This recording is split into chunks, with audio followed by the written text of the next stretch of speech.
Ako na. Yo! Welcome to Flip Top. Hindi ako hip-hop. I'm just a fan of Flip Top. Isang bating panimula sa pag-umpisa ng tula. Ako yung bida, ikaw yung kontrabida nakatulala. Kaya laging nakatingala, humihingi ng patnubay kay Bathala, na sana magkaroon ng himala, na balang araw matalo niya ako bigla. Wow!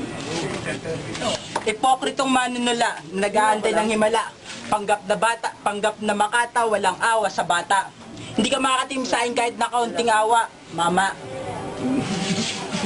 Kasi sabi nila, to be the best, you need to fight the best. Kaya nga kinalaban mo ako. Kasi I'm the better one, her, bitch. Yun na. Yo! Inaabangan ng lahat ang una kong ibabanat. Dapat sumabay ka na lang kay King nung una kong battle para 2-1 ang laban.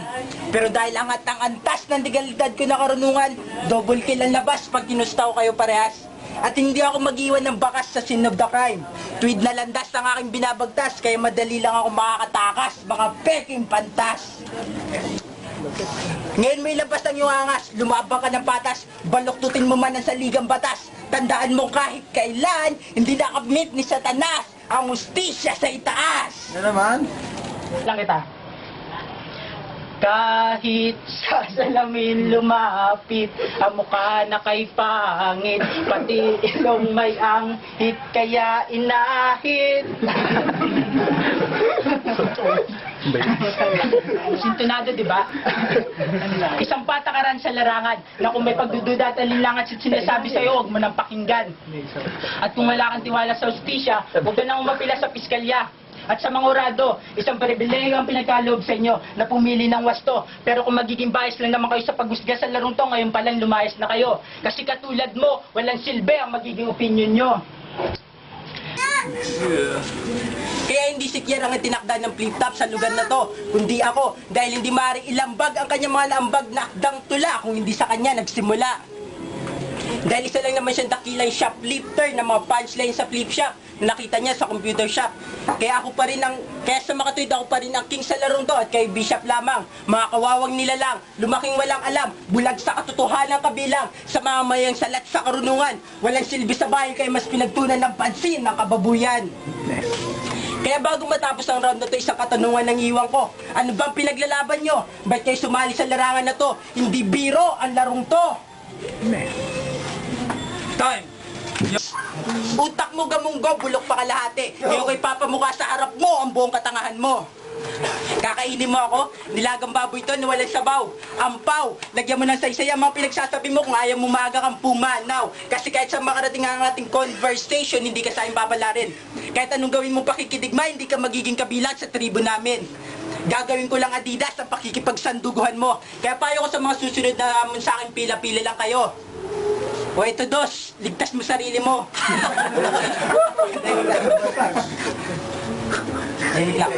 Idol, uulitin ko lang ang pinakamalalim na litanya na sabi niya sa tala ng buhay niya. Makinig ka. Gusto mo malalim? Sumakay ako ng crossing ibabaw kaso umilalim. Paranig, makaramdam ka naman. Kung feeling mo nakakatawa mga pinagsasabi mo, manhid ka. Natatawa kami kasi mukha kang tanga. Yeah! Time! Yo! Dahil sa larong to akong batas, huwag ka nang umasa makakalpas sa ekspertong mananabas. Dahil kung ikaw ang king, ako ang kwadro de alas. Kung papipiliin ako kung anong gusto kong maging, kung abogado, doktor, inhenyero at iba pa, mas pipiliin ko maging tagapagturo ninyo. Kasi walang abogado, doktor at inhenyero kung walang guro na nagtsagang magturo sa inyo. Kaya huwag ka na umasang papalarin dahil akong pinakamatindi mo suliranin na magiging balakid sa iyong hangarin na para kang sinampan sa hangin. Kaya huwag mo nang tangkaing agawin ang kaharian ay sa akin. Kaya nanalaginip ka ng gising kung hinangad mo na maging alagad ang katulad ko. Kasi isa ka lang naman sa mga estudyanteng natuto ng leksyon sa mga pangaral ko, sa mga naging labang ko. Kaya unting respeto sa inyong maestro dahil estudyante ko lang kayo. Time! Huwag niyong lalaitin ang aming mga apelido dito sa Freedom Park. Puta, 1986 kaming nakatira dito. Okay na inan nyo, yung mga ganadi dito, matitibay talaga dito. At anong pinagsasabi mo, ha? Yung mga pinagsasabi mo, wala na sa ano yan, wala na sa silibasasyon. Upgraded na tayo. Anong sinasabi mong parking lot? Ito, pukinangina mo, hindi mo naintindihan. Parking lot lang. Talagang ikaw ay pinakamabilis. Ang dapat sa'yo ay walang wangis na mga pumipitik na dila, hindi na mapigilan. Ha? Una sa lahat, pupunahin ko lang inyong tindahan. Ang tindahan mo ay wala talaga yan sa kalingkingan ng akin. O, pakita ko ha.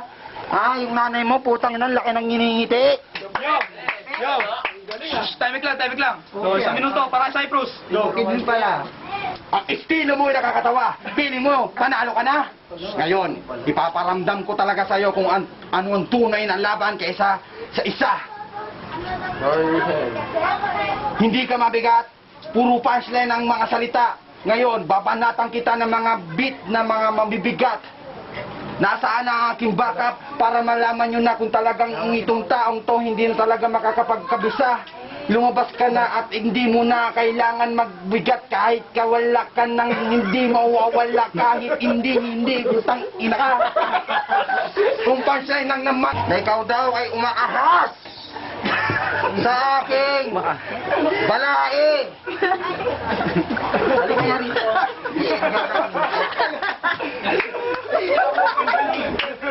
Ikaw. Maganda siya, di ba? Aking yung kanyang kagandahan, di ba? Tapos ikaw, anong mapapalaman na, anong mapapala nito sa'yo? Gadget lang? Okay. Spe, tatanungin kita. Ito, ayoko magsinungaling.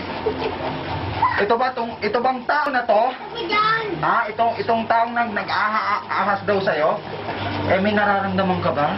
Tanong ko lang sa'yo, oo o hindi? Meron ka bang tunay na nararamdaman? Yung totoo? Wala! Pakisigaw? Wala! Ano? Anong apelido mo, De La Cruz? Hindi mo ka mag-anak si De La Cruz at hindi mo tiyuhin si Juan De La Cruz. Tapos sa akin mo ibabaling si Annabel De La Cruz. Tangina ka. Personalan ka. Ako'y na may personal para mapatunayan kung hanggang sagad ang iyong estudyante na may likas na talagang natalino at likas na walang yaman. Si Annabel De La Cruz, idinadawit mo sa aking buhay, pues. Annabel Rama. Annabel Rama. Yung kaapelido mo, hindi mo naman dapat ipagkait. Alam mo kung bakit? Kasi ang mga De La Cruz, isa din yan. Ang asawa ko, De La Cruz din yan. Kaya wag mo kung... Kung hindi mo pa alam ang buhay ni Cindy, aalamin ko na sa'yo ang tunay na apelido niya at pangalan. Ang pangalan niya, Eden Salcedo De La Cruz. Kaya ikaw, piling De La Cruz, wag mong ikakait sa akin si Annabel De La Cruz. Isang malaking pagkakamali ang pagkapanalo mo. Kaya naitali mo ang mga hurado na lahat sila sa'yo bumoto. Yo, hindi ko lubos nakalain na gagawa ka ng sarili mong pain. At ito naman si King, sobrang katangahan at kabobohan, nahulog sa bitag at kinain ng iyong hinain. Yung mga banat mo masyadong malalim. Kung ako lang, hindi ko kayang hukayin. Pero kung yun lang, hanggang na ng karunungan na kaya mong ibigay, pagdating sa tunay na flip-top, hindi ka papalarin. Dito sa ating lipunan ng mga nakakaangat ay lalong umangat. Katulad ng laban natin, ikaw yung mabigat. Hindi kayang ipasa na kung saan tayo nagkatagisan tapalasang bakla, huwag kang magkalat ng bahong mo dito, baka itumba kita bigla. Yes, yun! Iibahin ko ang aking pagbati. Dahil ang ganitong larangan ay sadyang nagtatangi. Isang balagtas ang kakaibang uri dito sa ating lugar ngayon lang mangyayari. Sa kalabang maralit ang uri, sadyak sinukluban, hindi ka puri-puri. Ang pagharap mo sa akin ay hindi na dapat maulit dahil wala ng pangalawang pagkakataon na ikaw ay mapuri. Bayaan niyo ako lang siyang mauna, sa kalabang ko nagkasalita, pero puro ka ba? Ang tanong ko sa'yo pare, Pilipino ka ba? Sayang tulad ng matalino sana, subalit sa malas sa igutak banyaga. Yun ang tunay na tula. Pues ngayon, kinalaban mo ako. Hindi na kita pagbibigyan. Humawa ka man ng sandata, babaliin ko lang yan parang kutsara tindor. Kaya wag mo nang tangkaing tumakas. Hanapin kita kahit magtago ka pa sa likod ng aparador. Tumagal man ang laban natin, umabot man sa mayang bakasyon sa koridor. Door to door kitang pahirapan, di pagbibigyan, gigilitan kita sa liig na gamit may punyal na baliktad ng talim. Kaya huwag mo nang tangkain na ang kamay ko ay tanggalin dahil habang lumilipas ang segundo ng iyong buhay, mga paningin mo ay magdidilim. Yo. Kaya kaibigan, habang ipinagpapatuloy mo ang iyong Yo, huwag ka dito magpanggap. Wala kang alam sa mundo ng rap. Hindi mo kami masisindak kahit magtawag ka pa ng resback. Isa ka lamang agila na matayog ang lipad at ako ang gagong puputol sa iyong pakpak. Yes! Yo. Yung mga banat mo walang katuturan. Malamang nung bata ka pa yung magulang mo hindi ka natutukan. Kaya pala ganyan. Hindi mo alam detahak ng daan na kung saan pwede kita ngayon makaturuan ng matutukan naman. Ipapakita ko sa iyo tunay na makata na kahit bata hindi makakawala sa rehas kung baka na solido at pulido. Kaya huwag mo nang tangkaing tumakas. Delikado. Parang laban natin ngayon, ikaw yung dihado. At ito, sigurado, hindi si Kier ang tunay na estudyante ni King. Ikaw yun, Roberto.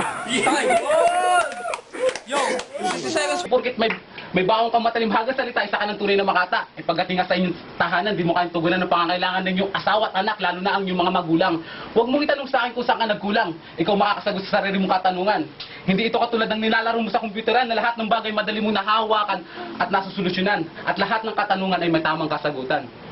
Hindi ako naparito para manalo. Gusto ko lang ipaalala sa iyo kung anong dilubyong kinakaharap mo sa buhay mo. Dahil kaibigan mo ako, maasahan mo ako sa lahat ng pagpapasakit na hindi mo kayang ipasan.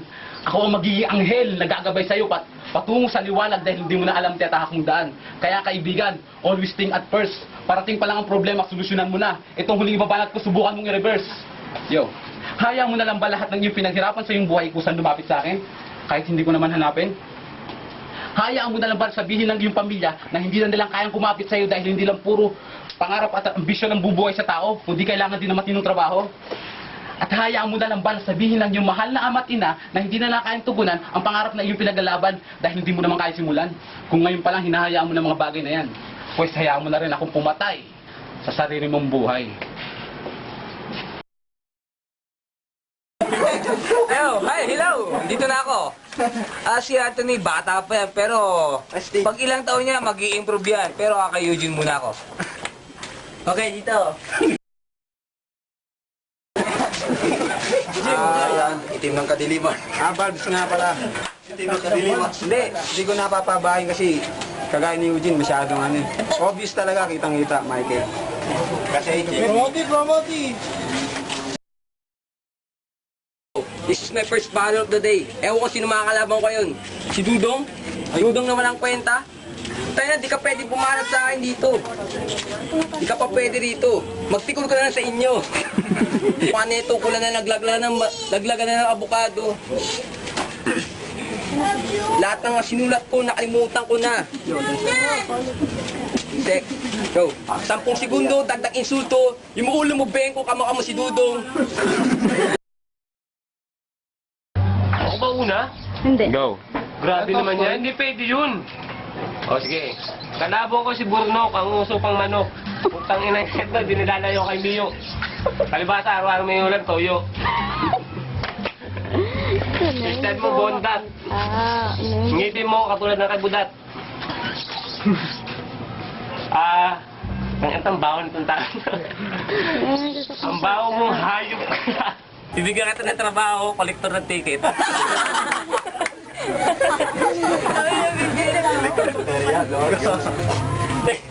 Nawalan na. Sasabihin ko na ang sikreto mo. Pag natutulog ka, nakanganga. Ginagawa mo pa si Pyron yung paa. Tahimik lang. Ano? Nagbibuta na kami dito. Go. 20 seconds. Sige, mabait naman ako at bibigyan kita ng mercy at kunting pagkakataon. Dahil araw-araw inuulam mo namang kanton. 1 minute. Go. Eto ba si King na taga-bundok? Na may kilikiling singhasim ng sampalok? Natakot sa ambanan suntok? Isip batang bugok na may estilong punggok. Huwag mo akong galitin kung ayaw makita si Incredible Hulk. Tahimik lang. Yung tumambay ako rito, sayang yung 3 hours nyo, di ko naabutan. Meron sana tayong magandang tambayan. Pero may naisip ako, Ba't di tayo dyan sa ilong mo, siksika? Halo ang tirada. Pag nasa bahay ka ninyo, ikaw lang mag-isa, huwag kang malungkot. Mag-isip ka ng pagkakaperahan, negosyo, magtindaan ng sundot, kulangot. At ang bango ng hininga mo, anong klaseng bibigyan? Hindi na kita pagbibigyan. Nung bata ka pa nanghingi ka sa lola mo ng piso, pero hindi ko ipaikay-kikay. Baka gusto mong ipanaras ko sa'yo taong 2012 gamit ang salubong kong kilay. Mali ang laban mo sa henyo dahil ang salitang husay sa akin nakadisenyo. Tama na sa'yo ang 2 araw na ensayo dahil ang buga ni Ker, apoy ng imperno. Ayaw mo ko labanan na may beat kasi hindi mo makuha yung tono. Ako kahit ano, ang libangan ko mag-basketball, mag-dota at kumain ng bobo. Tayo nga laban. Para pag natalo mo ako, pogi ka. Huwag kang mag-alala, pogi ka. Sa sobrang pogi mo, nilalagyan mo ng Gatsby, pati patilya. Ako alam mo bakit kita kinalaban? Para hindi na pamarisa ng karamihan ng mga tira mong pangkaraniwan. At huwag kang pupunta ng gera pabigla-bigla. Papunta na ako sa gitna tapos sa eksena kabigla. Pues magbabato na ako ng letra, ikaw ang unang dadapa. Alam mo kung anong pinakabadi na laban sa flip top? Pag naglaban kayo, ni Dudong Bombay. Kasi hindi kayo magkakaintindihan. Siya isprikitik na payatot, ikaw kuba, bulol, tapos yung balikat halos sa tuhod pumanta. Sprysen, go. Yo, labanan na naman. Isa na naman kasaysayan. Sa aking pagdaan, 2 agad ang aking nakalaban. Isa na ang talunan. Ito, sinubukan akong kalabanin. Yo, wala naman itong mapapala sa akin. Tignan mo kung saan tumitingin. Kinakabahan na yan. Aring. Pare, sabi nila isa kang gwapo. Gwapo ba yun sa tingin mo? Ginagawang panghilamos, yung tubig sa inidoro? Lamig lang. Ang iniisip mo lang? Ano ka, pistol ba yan? Ginoy ulang pa kayo. Nga pala, sabi mo bago kita kalabanin ko ng iyong kapatid. Di na kailangan kasi sa pa ako, paras kayo mapapatid. Yeah. Isa ka ring ungas na pinipilit mag-angas. Kaya ano naman kayo sa mahirap, nakatakas kasi tatay mo nag-abroad sa Visayas. Lamig lang. Pare, maganda rin yung salaysay. Isa rin matibay, katulad na nakalabang ko kanina. Siguro idol mo rin si Sir Masubay. Okay, yo. Huwag mong ipagyabang. 90 seconds, go! Ang siga naman niya mag-flip top. Ang tainga niya ang plastic dinalot ng lollipop. Sabi niya,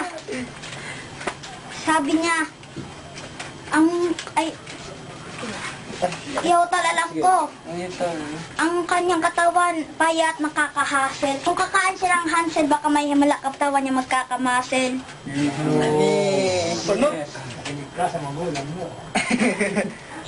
Lamig lang. Sa kaubay, ang sikat si Dinestrillo. Sa batasan, sikat si Eugene, ilang bang hindi nagsisipilyo. Ilang ba dinag-giwil? Lamig lang! Kat yan na. Kompi na una. Ngayon kawawa ka. Alam nyo ba, si Dudong B ay isang babae. Dahil sa laki na suso niya, kamukha niya si Chitae. Tae ka, hipokrita, puta ka, alam mo ba? Ha? Dong, alam mo, parehas tayo may tagyawat. Ang pinagkaiba lang natin dalawa, mukha mo, impacto. At yung mukha ko, mukha naman tao. Ako! Pero mali siya, siya ang bakla kasi siya may udodog malaki at may utong na malaki, pinagka siya sa puking malaki. Tapos, sinabi niya kanina na puta ako. Say na Dre, ikaw pala ang puta na mukhang gago. Tal. Nagulat ako. Akala ko bata, hindi pala. Sige. Para kang si Damulag. Pati nga na mukha niyan, parang bambulat. Hayupak eh. Hindi ako makapag-isip. Parang akong pinalaking Cyrus. Parang kang asong... Pasok! Jason, Tignan mo to, nababaliw na sa sa'yo. tumatawa ka. Okay. Pasok. Sa'yo. Kasi konting hawi lang ng buhok mo, kita na makintab mong noo. Ngayon ko lang nalaman, hindi lang sa batasan, nagkaroon ng reblocking. Pati sa noo mo, sinisimulan na rin. Manahimik ka. Hindi ka patuli. Yung stand ng pagkapanot mo tabingi. Yung MC natin, lubog ang tite. Balita ko, takot ka daw sa gagamba. Bakit pare? Tao ka ba? Okay. Round 2, Barad. Go. Ang bilis ng oras. Bilis ng oras, ang wala. Nabitin tuloy siya. Ikaw ba si Capre? Para kang gago. Ang gwapo mo pare, pipicturean kita. Pero pare, huwag mo sanang ipakita sa iba ang iyong larawan. Dahil sa iyong larawan, nagkakaroon sila ng malubhang karamdaman. Binabangungot, nilalamig, at humahantong sa kamatayan. Diyos ko po, Eugene! Maawa ka naman! Di ba ang iyong larawan ng pumatay kay Rico yan? Tingin sa kanan, tingin sa kaliwa. At putang ina, ba't si Eugene ang nakikita kong mukha?